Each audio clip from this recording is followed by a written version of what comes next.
Calculate చేసుకోవాలి. అదేవిధంగా సిటీలో ఎక్కడైతే ఎంక్రోచ్మెంట్స్ ఉన్నాయో, ఎక్కడైతే నాలాలు ఉన్నాయో చెరువులకు వెళ్ళడానికి, వాటిని ఎక్కడైతే బాటిల్ నెక్స్ కబ్జాలకు లోనైనో ఖచ్చితంగా కబ్జాలను తొలగించాల్సిందే.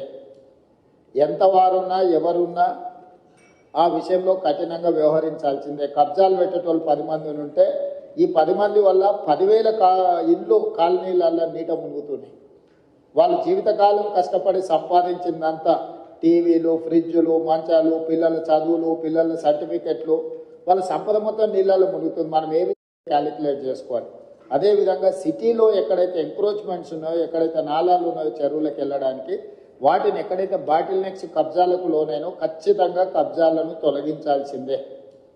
ఎంత వారున్నా ఎవరున్నా ఆ విషయంలో కఠినంగా వ్యవహరించాల్సిందే. కబ్జాలు పెట్టేటోళ్ళు 10 మంది ఉంటే ఈ 10 మంది వల్ల 10,000 ఇళ్ళు కాలనీలలో నీట మునుగుతున్నాయి.